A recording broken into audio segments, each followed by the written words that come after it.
Chapter का name लिखेंगे हम लोग, कार्बन एंड इट्स कंपाउंड। इस चैप्टर का मोस्ट ऑफ द पार्ट जो है कट हो गया है हमारा इस ईयर के लिए, ठीक है, लेकिन हमें एक करना है चैप्टर फिर भी बेटा। मैंने आपको बताया था कि मैं इस टाइम पे लूंगा class carbon and its compound, right, it's compounds, ठीक है। तो सबसे पहला जो इसमें अराइज होता है क्वेश्चन बेटा कि कार्बन जो है हमारा कौन से टाइप के बॉन्ड बनाता है, ठीक है। कार्बन एक ऐसा कंपाउंड है जिसका एटॉमिक नंबर होता है 6। कार्बन का एटॉमिक नंबर हमारे पास होता है 6। इसकी इलेक्ट्रॉनिक कॉन्फ़िगरेशन की अगर मैं बात करूं तो पहली शेल में आते हैं 2, अगली शेल में आएंगे 4 इलेक्ट्रॉन्स। तो इलेक्ट्रॉनिक कॉन्फ़िगरेशन जो रहती है कार्बन की वो रहती है 2,4, ठीक है। हर कोई स्टेबल कब होएगा जब उसके आउटर मोस्ट में कितने होंगे, 8 होंगे, ठीक है। तो अब बात आती है कि कार्बन जो है 8 कर दे इसको तो 4 गेन क्यों नहीं कर देता, why carbon do not gain 4 electrons. Carbon अगर 4 गेन कर ले तो 2,8 हो जाएगा और वो स्टेबल हो जाएगा, हर कोई चाहता है स्टेबल होना, ठीक है। अब बात आती है कि वाई जो कार्बन है हमारा वो 4 इलेक्ट्रॉन्स को गेन क्यों नहीं करता, ठीक है। देखो कार्बन एटम का जो साइज होता है ना बेटा वो छोटा होता है। कार्बन का न्यूक्लियस है, न्यूक्लियस ले लिया मैंने इसका, जिसमें ठीक है न्यूक्लियस है कार्बन का। पहली शेल में 2 इलेक्ट्रॉन थे, अगली शेल में कितने थे, 4 थे। अब मैं बोलूं आपका छोटा सा घर है एक, उसके अंदर 6 मेंबर पहले रहते हैं, ठीक है। अब मैं बोल रहा हूँ 4 मेंबर और लाने हैं आपने, तो क्या होगी, सबकी आपस में लड़ाइयां हो जाएंगी ना बेटा। आपका छोटा सा घर था, उसके अंदर भीड़ क्या हो गई है, ज्यादा हो गई है, तो आपस में एक दूसरे को रिपेल करते हैं, ठीक है। तो यही रीजन आता है, due to the small size of carbon atom, carbon के स्मॉल साइज होने की वजह से, ठीक है बेटा। कार्बन के स्मॉल एटम होने की साइज होने की वजह से क्या होता है, ये 4 इलेक्ट्रॉन्स को गेन नहीं करता, ठीक है। अगर ये 4 इलेक्ट्रॉन गेन कर ले तो इसके अंदर क्या हो जाएंगे, इलेक्ट्रॉन्स कितने हो जाएंगे, 10 इलेक्ट्रॉन्स हो जाएंगे, और इलेक्ट्रॉन इलेक्ट्रॉन में रिपल्शन क्या हो जाएगी, ज्यादा हो जाएगी। इलेक्ट्रॉन आपस में एक दूसरे क्या करेंगे, रिपेल करेंगे। और अगर हम जबरदस्ती इसमें डालेंगे तो हमें ज्यादा एनर्जी देनी पड़ेगी, और जहां पर भी एनर्जी ज्यादा हो जाती है ना वहां पर वो स्टेबिलिटी आ जाती है उसकी कम हो जाती है, ठीक है। इस वजह से वो 4 इलेक्ट्रॉन्स गेन नहीं करता। तो पेपर में पहला क्वेश्चन तो यही बनता है बेटा कि why carbon do not gain 4 electrons. Write down बेटा, जो मैंने सामने लिखा होगा ना, पहले तो आप जैसे जैसे मैं बता रहा हूँ वैसे लिखेंगे सभी। सबसे पहले लिखेंगे कार्बन, ठीक है। एटॉमिक नंबर कितना है कार्बन का, 6 है। कार्बन एक नॉन मेटल होता है, ठीक है। इलेक्ट्रॉनिक कॉन्फ़िगरेशन 2,4, इलेक्ट्रॉनिक कॉन्फ़िगरेशन जो है वो क्या है, 2,4। पहला क्वेश्चन ये बनता है, why carbon do not gain 4 electrons. जब कोई इलेक्ट्रॉन्स को गेन करता है ना बेटा, उसके ऊपर क्या चार्ज आता है, चार्ज आता है। जब भी कोई इलेक्ट्रॉन्स को गेन करता है उसके ऊपर नेगेटिव चार्ज आता है। तो क्वेश्चन अराइज होता है कि कार्बन 4 नेगेटिव क्यों नहीं बनाता, व्हाई नॉट C4 नेगेटिव, ठीक है बेटा। कार्बन जो है C4 नेगेटिव क्यों नहीं बनाता, कार्बन 4 इलेक्ट्रॉन्स को गेन क्यों नहीं करता, क्वेश्चन ये हुआ, ठीक है। तो लिख लेंगे बेटा, due to small size of carbon atom,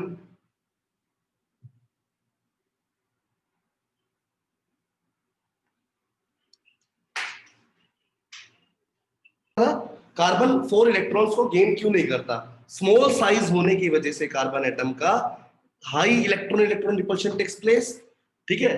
small मैंने आपको बताया छोटा घर होता है और पर्सन ज्यादा हो जाए तो आपस में एक दूसरे क्या करेंगे, रिपेल करेंगे। अब छोटा साइज होने की वजह से इलेक्ट्रॉन इलेक्ट्रॉन में क्या होती है, ज्यादा रिपल्शन होती है, ठीक है। And large energy is required, लिखो large energy is required, large energy is required, ठीक है। ज्यादा एनर्जी चाहिए टू इंसर्ट 4 इलेक्ट्रॉन्स,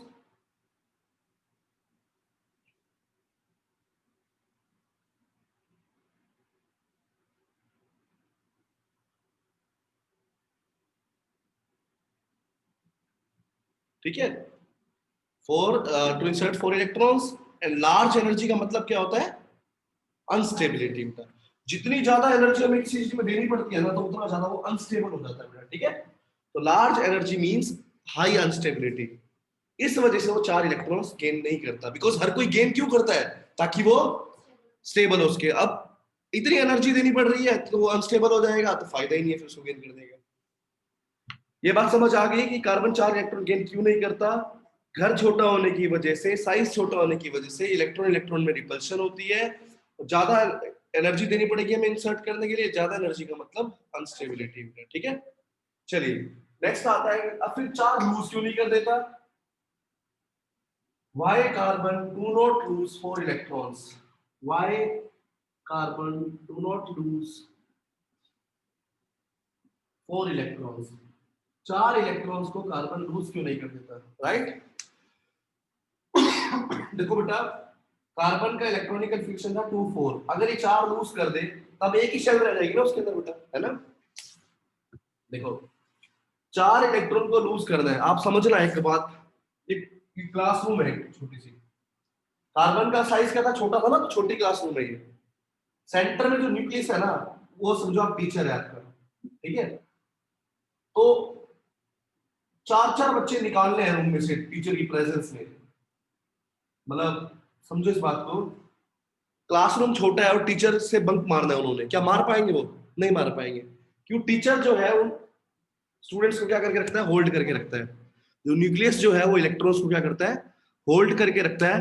वो इलेक्ट्रॉन्स को अपने से दूर नहीं जाने देगा। राइट, समझ आ गई इतनी सी बात? तो यही रीजन आएगा। लिखो बेटा, लूज क्यों नहीं करता, मैं लिखवा देता हूं मैं, लिख लीजिए। Due to the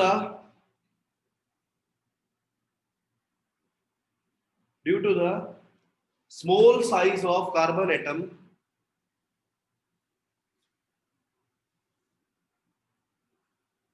due to the small size of the carbon atom, nucleus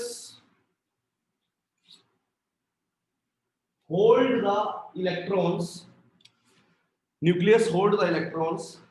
with greater force of attraction. Nucleus hold the electrons with greater force of attraction.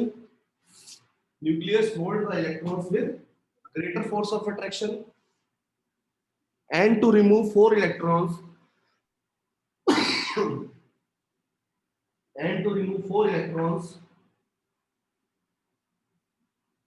large energy is required, ज्यादा energy चाहिए होगी। and to remove 4 electrons large energy is required। और large energy का मतलब क्या है? Instability. अभी समझाया था, लार्ज एनर्जी का मतलब होता है अनस्टेबिलिटी, ठीक है। तो हर गेन और लूज करते हैं इसके लिए ताकि वो स्टेबल हो सके। अब अगर हो ही अनस्टेबल गया तो उसका बेनिफिट क्या हुआ? तो इसलिए ना ही ये गेन करता है ना ही ये लूज करता है। समझ आ गया? कार्बन ना ही इलेक्ट्रॉन्स को गेन करता है, कार्बन ना ही इलेक्ट्रॉन्स को लूज करता है।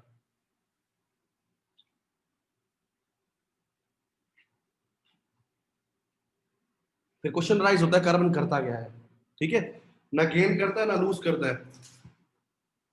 कार्बन क्या करता है? शेयर करता है इलेक्ट्रॉन्स को, राइट।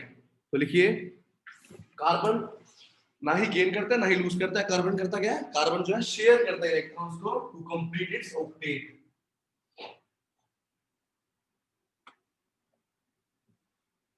कार्बन क्या करता है बेटा? शेयर करता है इलेक्ट्रॉन्स को ताकि वो अपने ऑक्टेट को पूरा कर सके, अपने इलेक्ट्रॉन्स को पूरा कर सके।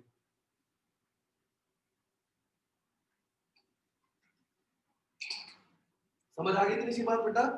कार्बन क्या करता है? शेयरिंग करता है। वैसे जैसे दिखाता हूं बेटा, ये कार्बन है, ये 4 हाइड्रोजन है।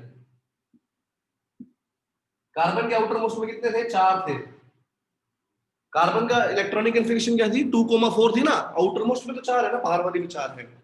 हाइड्रोजन के पास एक ही होता है बेटा आउटर मोस्ट में। तो हाइड्रोजन को कितने पूरे करने के लिए कितने चाहिए बेटा? एक ही चाहिए। तो ये हाइड्रोजन से इसने कर लिया, शेयर कर दिया, हाइड्रोजन ने इसके साथ एक शेयर कर दिया, तो इसके कितने हो गए बेटा हाइड्रोजन के? 2 पूरे हो गए। इस वाले के हाइड्रोजन के एक इसके पास था और एक इसका शेयर कर दिया, इसके भी हो गए पूरे। एक इसका था, इसके साथ शेयर कर दिया, एक इसका था, एक इसका शेयर हो गया। 4 इसके खुद के थे, एक इसके साथ शेयर हुआ, एक इसके साथ, एक इसके साथ, एक इसके साथ। तो शेयरिंग में क्या होता है, दोनों के पास काउंट होंगे बेटा, वो समझ गए ना? तो यहाँ पर इस टाइप की बॉन्डिंग को क्या बोलते हैं? कोवलेंट बॉन्डिंग बोलते हैं। क्या बोलते हैं? कोवलेंट बॉन्डिंग बोलते हैं। तो कार्बन करता क्या है? कार्बन कोवलेंट बॉन्डिंग करता है बाय शेयरिंग ऑफ इलेक्ट्रॉन्स। समझ आ गया? जिसने भी ये लेक्चर नहीं लगाया वो ना कोवलेंट बॉन्डिंग वाला, वो मेरे रिकॉर्डिंग है मेरे पास, डाली भी हुई है मैंने, उसको देख लेना बेटा, आपको कोवलेंट बॉन्डिंग समझ आ जाएगी अच्छे से। ठीक है, तो समझ आ गया कि कार्बन करता क्या है? कार्बन शेयरिंग करता है इलेक्ट्रॉन्स की। कैसे? By forming the covalent bonds, ताकि वो कोवलेंट कंपाउंड बना देता है। ठीक है बेटा, अगर पेपर में पूछ ले तो ठीक है, समझ आ गया ना? कार्बन करता क्या है? कार्बन शेयरिंग करता है इलेक्ट्रॉन्स की, कोवलेंट बॉन्डिंग करता है।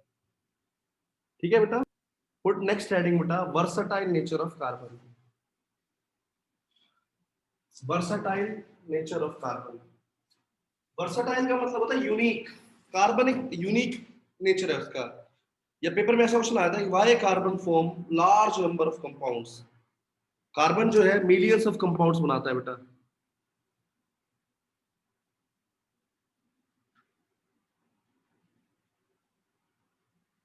Why carbon form large number of compounds. Carbon जो है इतने सारे कंपाउंड्स कैसे बना लेता है?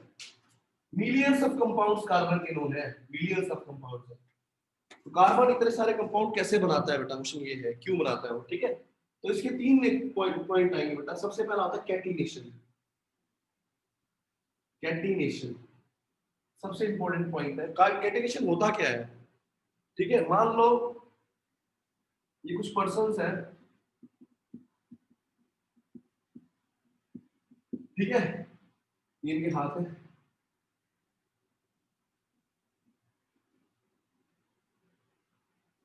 इन लोगों ने क्या कर रखा है, अपने एक दूसरे के हाथ पकड़ रखे हैं और क्या बना रखी है? लॉन्ग चेन बना रखी है। ठीक है, तो कार्बन भी क्या होता है, कार्बन एटम्स ऐसे क्या करते हैं, आपस में बॉन्ड बना लेते हैं और क्या बना लेते हैं? लॉन्ग चेन बना सकते हैं बेटा। और ये जरूरी नहीं है स्ट्रेट चेन हो, ये ब्रांचेस भी बन सकती है ऐसे। समझ गए क्या? कार्बन के पास एक यूनिक एबिलिटी है जिससे वो कार्बन एटम से जुड़ जाता है और दूसरे कार्बन एटम से जुड़ जाता है और क्या बना लेता है? लॉन्ग लॉन्ग चेन बना सकता है। लॉन्ग चेन बना सकता है किसकी? कार्बन एटम्स की। इस प्रॉपर्टी को हम क्या बोलते हैं? कैटिनेशन बोलते हैं। समझ आ गई कैटिनेशन क्या होता है? तो कैटिनेशन क्या है? कैटिनेशन एक सेल्फ लिंकिंग प्रॉपर्टी है। कैटिनेशन क्या होता है? Self linking property.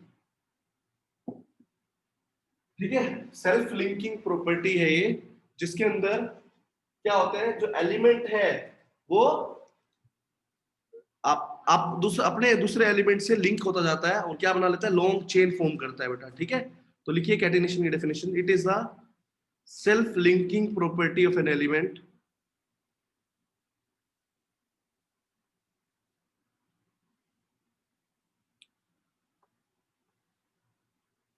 it is the self linking property of self linking property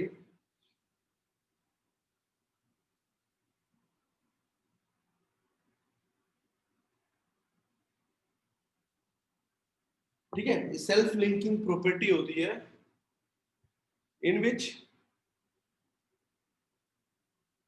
element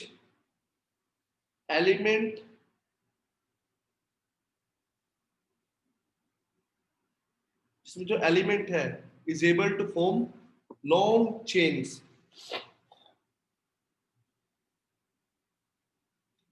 element जो है वो एबल होता है ताकि वो लॉन्ग चेन बना सके। ठीक है,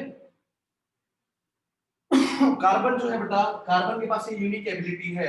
तो कार्बन क्या शो करता है? कैटिनेशन शो करता है टू द लार्ज एक्सटेंट। बड़े लेवल तक कार्बन जो है कैटिनेशन शो करता है बेटा। ठीक है, और कौन सा एलिमेंट है जो कैटिनेशन शो करता है? सिलिकॉन। सिलिकॉन भी ऐसा एलिमेंट है जो क्या शो करता है? कैटिनेशन शो करता है, but to the limited extent, limited level पे। एक बारी में लगभग 7-8 सिलिकॉन एटम्स ही कंबाइन हो सकते हैं, और कार्बन तो काफी हजारों कार्बन एक साथ अटैच हो जाते हैं, लॉन्ग चेन होते हैं। समझ गए ना बेटा? सिलिकॉन में ज्यादा से ज्यादा 7-8 सिलिकॉन एटम्स जो है कंबाइन हो सकते हैं। ठीक है, इसका रीजन क्या है? उसके बाद क्या दिक्कत आती है? सिलिकॉन एटम का जो साइज होता है बेटा वो बड़ा होता है, ठीक है, लार्ज है, और लार्ज साइज होने की वजह से उसका जो बॉन्ड है वो वीक हो जाता है, अनस्टेबल हो जाता है। जिससे तभी कार्बन का साइज स्मॉल होने की वजह से वो स्टेबल रहता है बेटा। ठीक है, समझ आ गया अच्छे से बेटा? तो लिख लीजिए बेटा सब। सिलिकॉन कार्बन तो लार्ज एक्सटेंट तक करता है कैटेनेशन शो, सिलिकॉन जो है लिमिटेड एक्सटेंट तक कैटेनेशन शो करता है। 7-8 सिलिकॉन एटम से कंबाइन हो पाते हैं। क्यों बेटा? Due to the large size of silicon atom, इसका बॉन्ड वीक हो जाता है and it becomes unstable.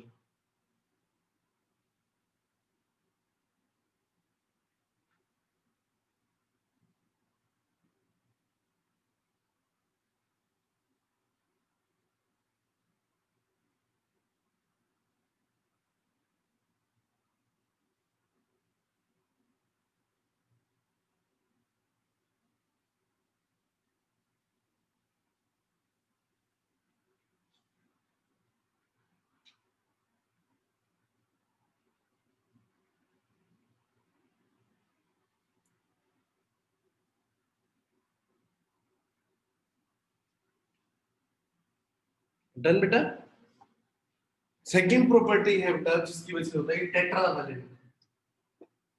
Tetravalent, tetravalent का मतलब क्या होता है? टेट्रावैलेंट का मतलब होता है कार्बन की जो वैलेंसी है ना बेटा वो कितनी है? 4 है। कार्बन की जो वैलेंसी है वो क्या है? 4 है। तो कार्बन क्या कर सकता है बेटा? 4 इलेक्ट्रॉन्स को, तो 4 दूसरे 4 अदर कार्बन एटम्स से कंबाइन हो सकता है। ठीक है, कार्बन की वैलेंसी जो है वो टेट्रावैलेंट होती है, जिसकी वजह से बेटा वो 4 दूसरे दूसरे एलिमेंट से भी अटैच हो सकता है। कार्बन हो गया, हाइड्रोजन हो गया, ऑक्सीजन हो गया, ठीक है, और दूसरे एटम से भी कंबाइन हो सकता है। ठीक है, तो इसको अपनी वैलेंसी पूरी करनी होती है ना, जिसकी वजह से कंबाइन होता है बेटा। ठीक है, due to the tetravalency of carbon, carbon की जो वैलेंसी है वो 4 है, तो जिससे वो बेटा 4 दूसरे एलिमेंट से कंबाइन हो सकते हैं बेटा। ठीक है, थर्ड है कार्बन जो है वो मल्टीपल बॉन्डिंग शो करता है। कार्बन जो है सिंगल बॉन्ड भी बनाता है, डबल बॉन्ड भी और ट्रिपल बॉन्ड भी। मल्टीपल बॉन्डिंग बेटा,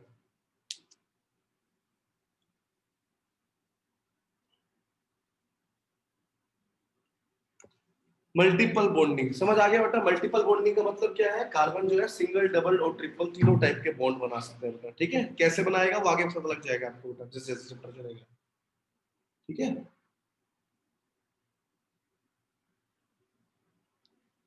क्लियर बेटा? चलिए उसके आगे आता है बेटा, तो why carbon form large number of compounds? पहला रीजन कैटिनेशन, दूसरा रीजन टेट्रावैलेंसी, तीसरा रीजन मल्टीपल बॉन्डिंग। कार्बन जो है सिंगल, डबल, ट्रिपल तीनों टाइप के बॉन्ड बना सकते हैं बेटा। ठीक है, चलिए उसके आगे आता है टॉपिक बेटा allotropes.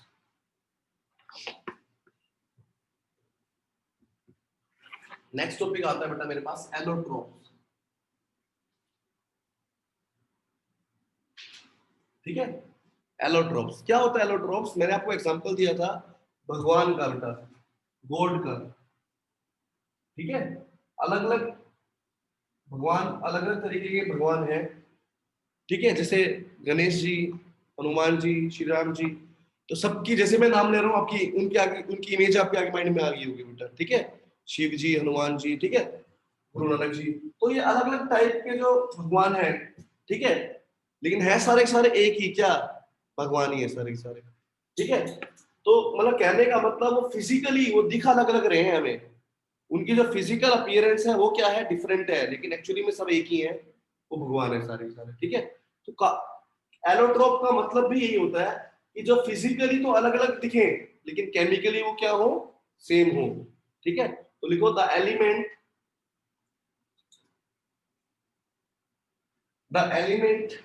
which can exist in the element The element which can exist in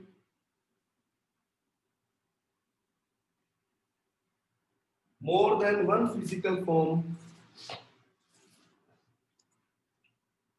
The element which can exist in more than one physical form. More than one physical form.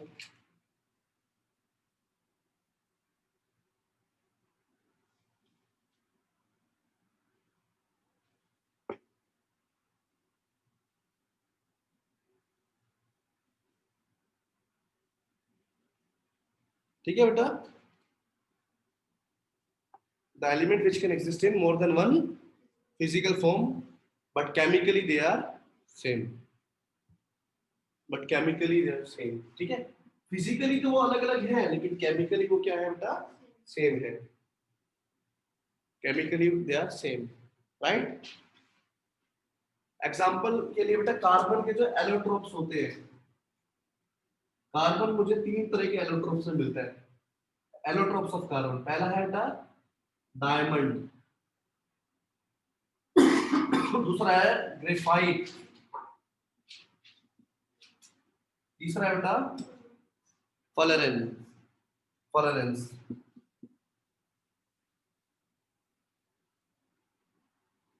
ठीक है, लिख लीजिए name, allotropes of carbon. Allotropes of carbon, diamond, graphite and fullerenes, right? चलो देखो भाई, 3 ये allotropes है बेटा. एलोट्रोप्स का मतलब समझ आ गया कि फिजिकली ये अलग अलग दिखते हैं, लेकिन केमिकली ये सब है क्या? कार्बन है. तीनों की तीनों कार्बन है. डायमंड भी देख लो और ग्रेफाइट भी देख लो, दोनों कार्बन है. डायमंड और ग्रेफाइट में दिन रात का अंतर है देखने में. एक शाइनी सब्सटेंस है इतना ज्यादा, और एक काला. ठीक है, ग्रे कलर का, ब्लैक. ठीक है, डायमंड ये ग्रेफाइट जो है बेटा ग्रे कलर का सब्सटेंस है, और एक देखो इतना शाइनिंग सब्सटेंस होता है डायमंड. दोनों कार्बन एक्चुअली में. ठीक है, लेकिन केमिकली दोनों सेम है, फिजिकली दे आर डिफरेंट. ठीक है, इनको हम क्या बोलते हैं? इनको एलोट्रोप्स बोला जाता है. एलोट्रोप्स क्या है? Chemically they are same but physically they are different. ठीक है, फिजिकली दे आर डिफरेंट. चलिए बात करेंगे हम डायमंड की बेटा. एक एक करके तीनों को स्टडी करते हैं अपने. हम बात करते हैं, स्टार्ट करते हैं डायमंड से, राइट?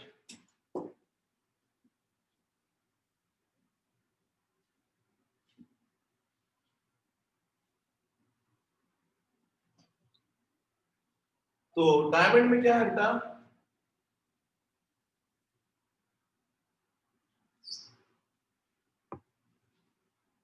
डायमंड के अंदर क्या होता है? एक कार्बन जो है बेटा मेरे पास, वो कितने दूसरे कार्बन एटम से अटैच होता है?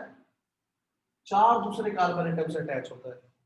एक कार्बन जो है 4 दूसरे कार्बन एटम से अटैच्ड होता है, और एक क्या बनाता है? टेट्राहेड्रल नेटवर्क बनाता है. टेट्राहेड्रल नेटवर्क का नेम है, ये आगे हायर क्लासेस में आता है, टेट्राहेड्रल नेटवर्क. इसमें क्या होता है बेटा? एक कार्बन जो है, अगर मैं देखूं बेटा, ये कार्बन है बेटा मेरे पास, तो एक यहाँ से अटैच है. ये सेंटर रेड वाला जो कैप है ना, इसकी वो कार्बन ले रहा हूं मैं. एक ये कार्बन यहाँ पे, मान लो बेटा ये कैप जो है वो किसको रिप्रेजेंट कर रही है? कार्बन को. और एक मेरा ये जो हाथ है ये भी कार्बन है. तो समझो बेटा इसके अंदर एक कार्बन जो है कितने से जुड़ा हुआ है? एक यहाँ से जुड़ा हुआ है, एक यहाँ से, एक यहाँ से, यहाँ से. ठीक है, तो एक कार्बन कितने से जुड़ा हुआ है? 4 कार्बन से जुड़ा होता है. ऐसे आगे ये भी 4 से जुड़ा हुआ है, 1 2 और 3 आगे, एक ये जुड़ा हुआ है यहाँ से. ऐसे ये भी 1 2 3, 1 2 3, 1 2 3. ठीक है, समझ गया बेटा? तो इसके अंदर क्या होता है? एक कार्बन जो होता है वो 4 से कार्बन से जुड़ा होता है. जैसे ये जुड़ा हुआ 4 से, अब ये कार्बन है आगे दोबारा, फिर ये आगे 4 से, 1 2 3 4, 1 2 3 4, 1 2 3 4. तो एक क्या बन जाता है? 3 डायमेंशनल नेटवर्क बनता है किसका? कार्बन एटम्स का. समझ गए? ठीक है, तो आगे हेडिंग लिखेंगे बेटा, structure of diamond. Structure of diamond.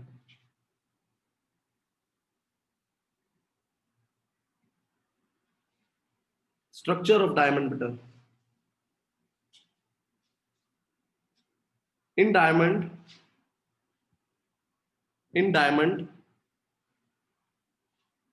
one carbon atom in diamond, one carbon atom is linked to the, in diamond one carbon atom is linked to the four other carbon atoms. In diamond one carbon atom is linked to the four other carbon atoms, four other carbon atoms. एक carbon कितने से जुड़ा होगा बेटा, चार दूसरे carbon atom से जुड़ा होगा, एंड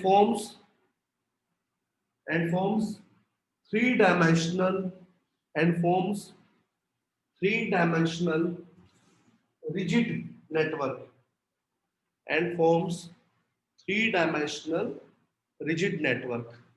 ठीक है, उस नेटवर्क को क्या बोलते हैं, टेट्राहेड्रन नेटवर्क.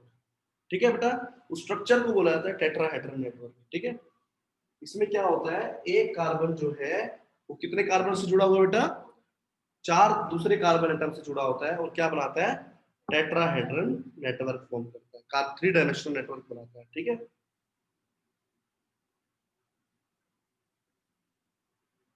डायग्राम बनाएंगे आप लोग.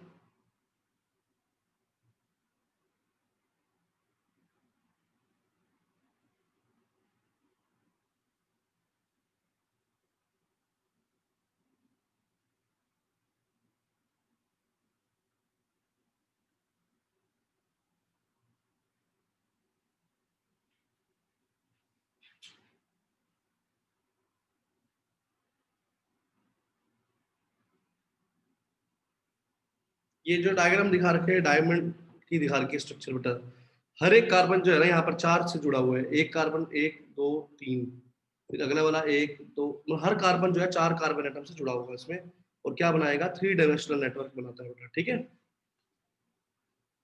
डायग्राम बना लीजिए बेटा आप लोग इस टाइप से, मैं बना के दिखाता हूँ, आप बना लेंगे सेम नोटबुक के अंदर. आप ऐसे बनाएंगे, देखो एक कार्बन की डॉट जो है ना कार्बन को रिप्रेजेंट कर रही है.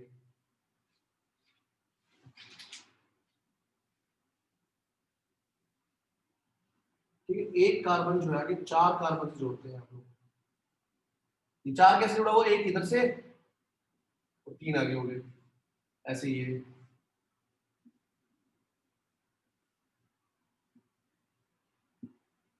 समझ आ रहा है बेटा, इस तरीके से थ्री डायमेंशनल नेटवर्क बन जाता है कार्बन एटम्स का. ठीक है बेटा, इसको हम क्या बोलते हैं, टेट्राहेड्रन नेटवर्क.